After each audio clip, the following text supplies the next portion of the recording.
Seberkas cahaya abu-abu keunguan menerobos langit kelabu, seperti pisau yang sangat tajam melintasi angkasa, melesat menuju arah barat laut. Sosok Chen Ping muncul dan menghilang di tengah cahaya yang mengalir, jubah abu-abunya berkibar tertiup angin kencang, dan cahaya tenang namun tegas terpancar dari dalam mata ungunya. Tanah di bawahnya surut dengan cepat, meninggalkan pegunungan tandus, lembah yang retak, dan reruntuhan tambang yang terbengkalai seperti gulungan yang pudar. Perjalanan sejauh 3.000 mil ditempuh dalam waktu yang dibutuhkan untuk meminum secangkir teh, didorong oleh kecepatan penuh dari Chaos Origin. Saat cahaya abu-abu keunguan perlahan memudar dan Chen Ping mendarat dengan mantap di depan seberkas cahaya keemasan yang membentang ratusan mil, bahkan dengan tingkat pemahamannya saat ini, dia tidak bisa menahan diri untuk sedikit menyipitkan matanya.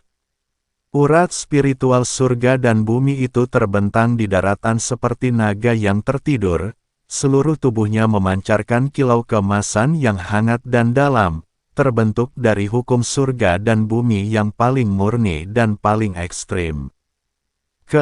Dengan permukaan urat spiritual ini tidak sekasar dan sekeras batu spiritual biasa, melainkan memiliki tekstur tembus cahaya seperti ember.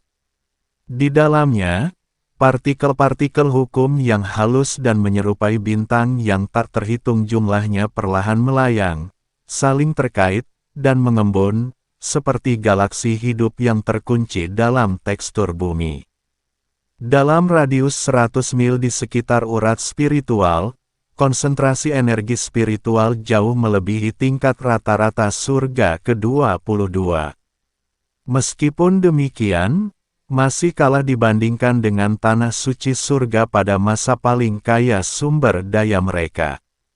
Namun di dunia yang tandus ini, di mana sumber daya langka dan jalur spiritual terputus, jalur spiritual ini bagaikan oasis yang melayang di tengah gurun, sangat berharga. Chen Ping perlahan turun ke tepi urat spiritual, kakinya menginjak tanah berbatu yang telah direndam dalam cahaya spiritual keemasan selama bertahun-tahun, merasakan sensasi hangat dan lembab di bawah kakinya. Dia tidak terburu-buru untuk bergerak, tetapi berdiri dengan tangan di belakang punggung, mata ungunya menatap dengan tenang ke arah urat spiritual langit dan bumi yang tertidur. Kepekaan ilahi menyebar seperti jaring raksasa yang tak terlihat, dengan cermat menjelajahi setiap inci urat spiritual dan setiap pola hukum. Dia dapat merasakan dengan jelas bahwa jauh di dalam inti urat spiritual ini, terdapat jejak hukum yang sangat kuno dan stabil, yang berdetak secara ritmis seperti jantung. Tanda itu adalah jangkar peringatan yang ditinggalkan oleh penjaga ordo.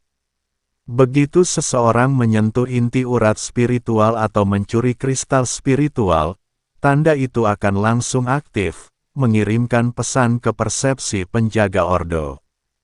Chen Ping menarik kembali indera ilahinya yang menyelidik, mata ungunya berkilauan dengan keyakinan yang tak tergoyahkan. Dia perlahan mengangkat tangan kanannya, kelima jarinya sedikit terentang, dan secercah sumber kekacauan yang sangat samar dan tersembunyi dengan tenang mengembun di telapak tangannya. Kekuatan lembut ini tidak digunakan untuk penghancuran, penggalian, atau pencurian materi urat spiritual apapun.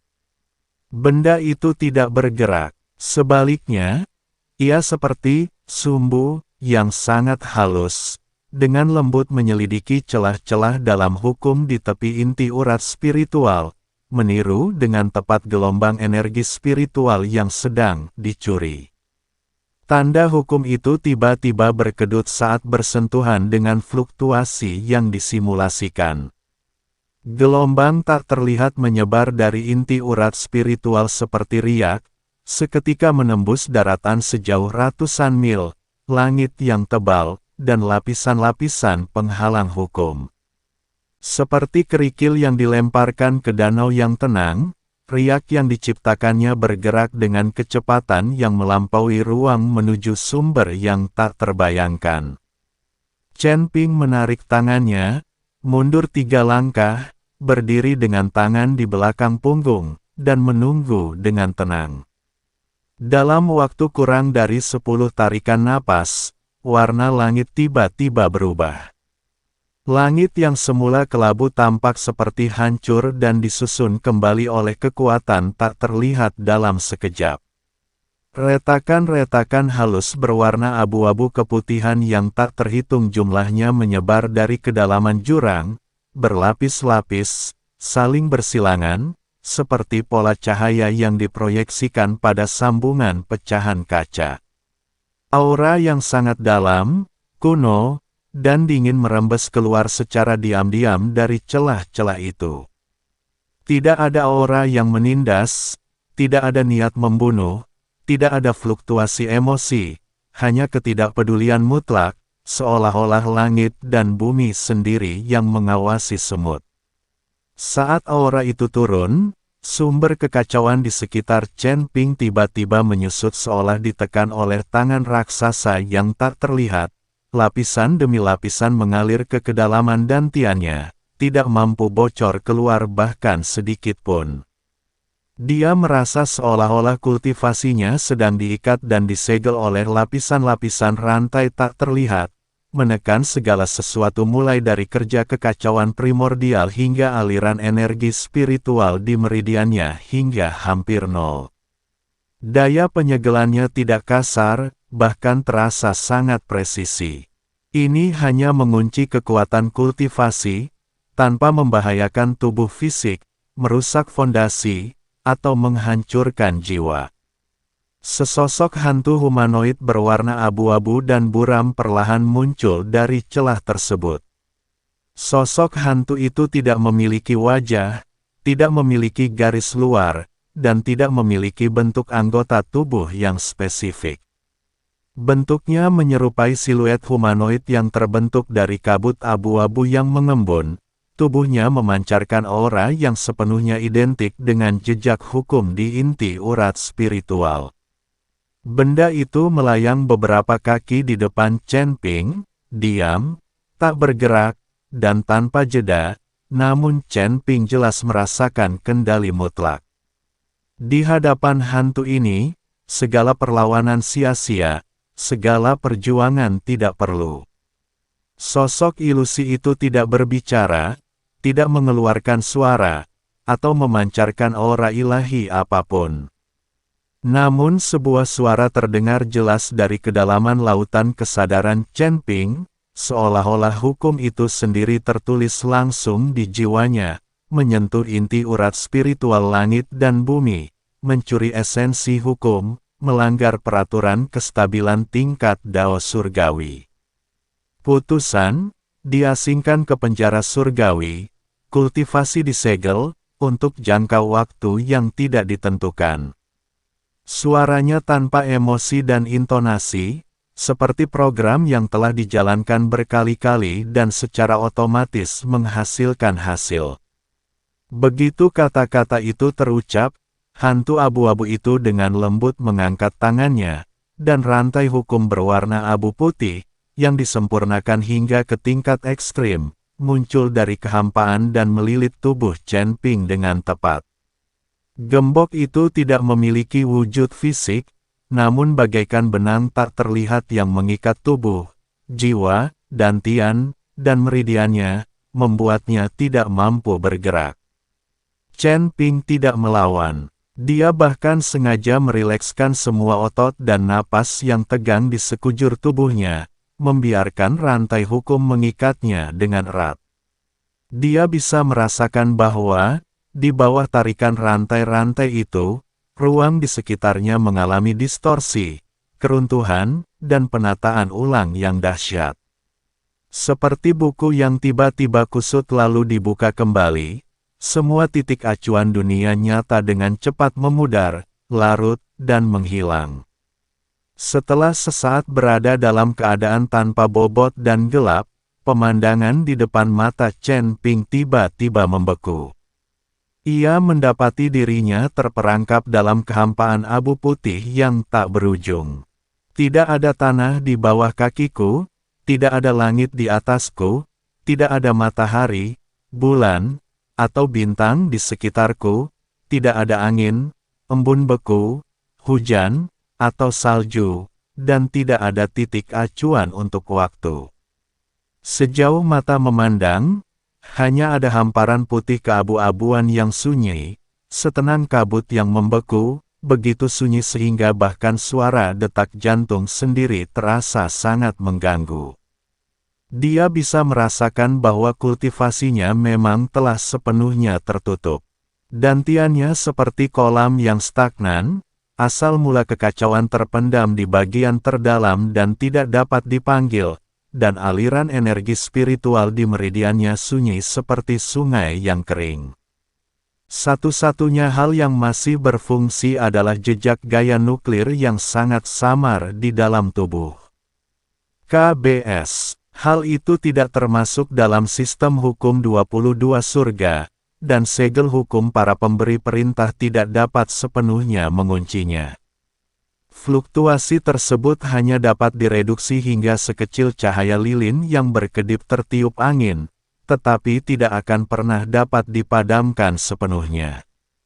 Chen Ping menggerakkan pergelangan tangan dan lehernya untuk memastikan bahwa meskipun kultivasinya disegel, tubuh fisiknya masih kuat dan mobilitas dasarnya tidak terpengaruh. Dia mendongak dan mengamati sekelilingnya. Di ruang hampa berwarna abu putih itu, dia samar-samar merasakan fluktuasi energi yang lemah datang dari beberapa arah. Aura-aura itu memiliki asal yang sama dengan auranya, membawa energi spiritual yang familiar dan melekat, seperti kunang-kunang yang berkelap-kelip di kejauhan dalam kegelapan. 7 peri. Mereka masih hidup. Secercah cahaya terpancar dari kedalaman mata ungu Chen Ping. Tanpa ragu, ia terus bergerak maju menuju arah di mana aura itu paling jelas terlihat. Tidak ada tanah yang kokoh di kehampaan abu putih itu, setiap langkah yang diambilnya seperti melangkah di atas air yang tak terlihat.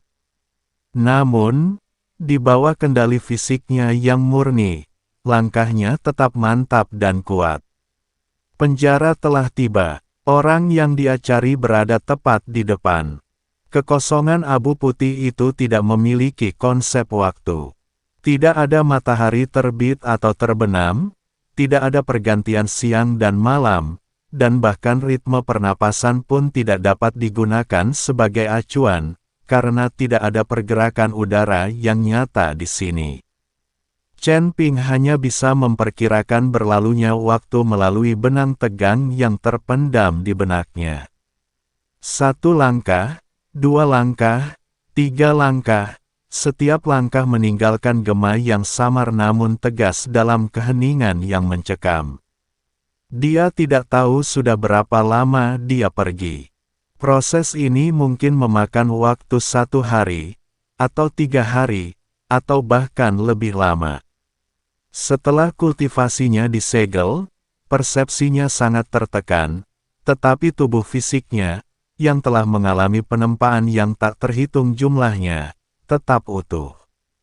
Meskipun indera ilahi tidak dapat menjangkau seluruh kehampaan, ia dapat secara akurat menangkap aura samar yang berasal dari sumber yang sama dalam jangkauannya. Aura-aura itu, seperti kunang-kunang yang berkelap-kelip di tengah malam, membimbingnya ke arah yang benar, memastikan dia tidak pernah tersesat. Saat melanjutkan perjalanannya, ia mulai memperhatikan beberapa detail tentang ruang hampa berwarna abu-abu dan putih ini. Meskipun tanah di bawah kaki mereka tampak seperti kehampaan, ia memiliki pola hukum yang sangat halus, seperti tekstur lempengan batu yang lapuk selama bertahun-tahun, hanya saja tertutupi warna putih keabu-abuan. Kabut menutupi segalanya, membuatnya hampir tak terlihat. Kadang-kadang, sisa-sisa hukum yang sangat samar dapat dirasakan di lokasi-lokasi tertentu, seolah-olah seseorang telah berjuang, bertabrakan, atau mencoba menerobos sesuatu di sini. Daftar bergerak. Aroma yang tertinggal itu membawa atribut, arah, dan warna yang berbeda. Tanpa terkecuali, semuanya berakhir tiba-tiba setelah menempuh jarak tertentu, seolah-olah menabrak dinding tak terlihat dan tidak dapat berlanjut lebih jauh. Chen Ping menghafal semua detail ini. Dia tidak berhenti, juga tidak mengubah arah karena menyadari ada sesuatu yang salah. Tujuannya tetap jelas, aura tujuh peri semakin mendekat. Akhirnya, setelah melewati kabut tebal berwarna abu-abu keputihan terakhir, pemandangan tiba-tiba terbuka. Di depan terbentang area yang relatif terbuka, seperti area yang dilubangi di mana sebagian ruang telah dikeruk. Tepat di tengah-tengah cekungan itu, 7 sangkar hukum melayang tanpa suara seperti 7 keping batu ember yang tertanam dalam kehampaan, tersusun melingkar, hanya beberapa kaki terpisah. Setiap sangkar terdiri dari dinding cahaya tembus pandang berwarna abu-abu keputihan, dengan pola-pola sangat halus seperti garis yang mengalir di permukaannya, berdenyut dan mencerah secara ritmis seperti pembuluh darah makhluk hidup. Ruang di dalam kandang itu sangat sempit, hanya sekitar 10 kaki diameternya, hampir tidak cukup untuk berdiri atau berbaring, tetapi tidak memungkinkan untuk melakukan gerakan besar apapun. Di dalam setiap dari 7 sangkar itu, terdapat sebuah figur. Pakaian mereka compang camping dan lusuh, gaun mereka yang dulunya berwarna cerah kini tergantung di tubuh mereka seperti kain compang camping, tertutup debu putih keabu-abuan akibat hukum alam. Wajah semua orang pucat pasi, bibir mereka pecah-pecah dan mengelupas, mata mereka cekung, dan aura mereka sangat lemah sehingga hampir seperti orang biasa. Hanya warna-warna pudar pakaian mereka yang masih samar-samar terlihat, merah, oranye, kuning, hijau, sian, biru, dan ungu. Meskipun ketujuh warna itu redup dan rusak, mereka dengan gigih dan samar-samar mengungkapkan identitas mereka. Beberapa orang meringkuk di sudut kandang, lengan mereka melingkari lutut, mata terpejam dan tak bergerak, seperti patung yang terlupakan selama bertahun-tahun. Seseorang bersandar di dinding kandang, menatap ke atas ke kehampaan abu putih, cahaya di matanya redup tetapi tidak sepenuhnya padam. Seseorang mengikis permukaan penghalang hukum sedikit demi sedikit dengan kuku jarinya, mencoba mematahkan belenggu tak terlihat dengan kekuatan fisik semata. Kuku jarinya sudah patah dan berdarah, tetapi mereka tetap tidak berhenti. Chen Ping berdiri di depan 7 sangkar, mata ungunya diam-diam menyapu 7 sosok yang familiar itu. Sebuah emosi kompleks berkecamuk di dalam dirinya yang tidak bisa ia jelaskan dengan tepat. Semua wanita ini telah melakukan hubungan intim secara fisik dengannya, mereka sudah menjadi wanitanya.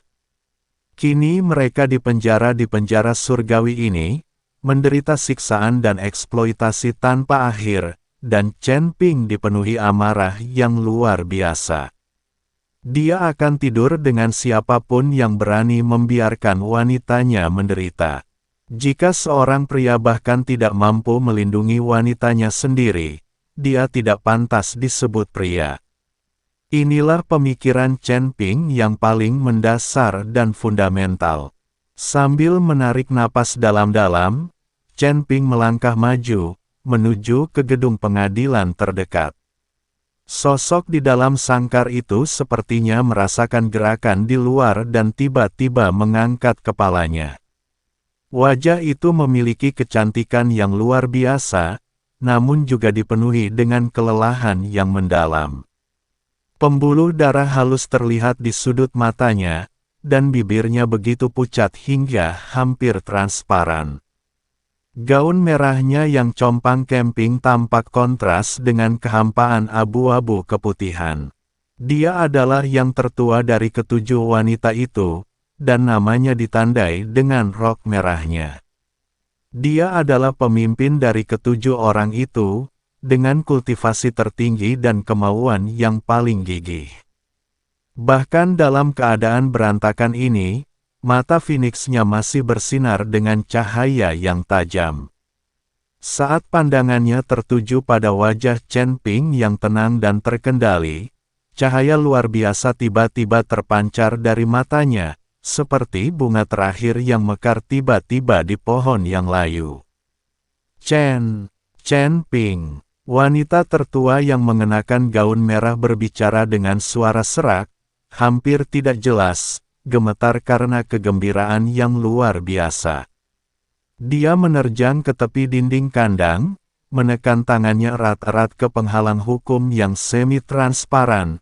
Kalian benar-benar datang, kalian benar-benar menemukan kami. Pada saat yang sama, keributan muncul dari 6 kandang lainnya di belakangnya. Gadis kedua yang mengenakan baju oranye tiba-tiba duduk tegak, sementara gadis ketiga yang mengenakan baju kuning terhuyung-huyung berdiri. Keempat wanita berbaju hijau, kelima wanita berjubah biru, dan keenam wanita berpakaian biru juga berusaha mendekati pembatas kandang masing-masing, dan semua mata tertuju pada Chen Ping seolah-olah oleh magnet. Mereka membuka mulut, sebagian ingin berbicara tetapi tidak mampu mengeluarkan suara yang lengkap karena sudah lama mereka tidak berbicara. Sebagian langsung menangis begitu membuka mulut, sementara yang lain menggigit bibir erat-erat dan tetap diam, tetapi mata mereka bersinar dengan kilauan yang sama seperti wanita tertua yang mengenakan gaun merah. Di pojok paling ujung, di dalam sangkar itu, terdapat 7 wanita berbaju ungu, yang juga dikenal sebagai Asi. Dia menekan kuat-kuat ke tepi pembatas, bibirnya sedikit bergetar, matanya merah tetapi dia dengan keras kepala menahan air matanya.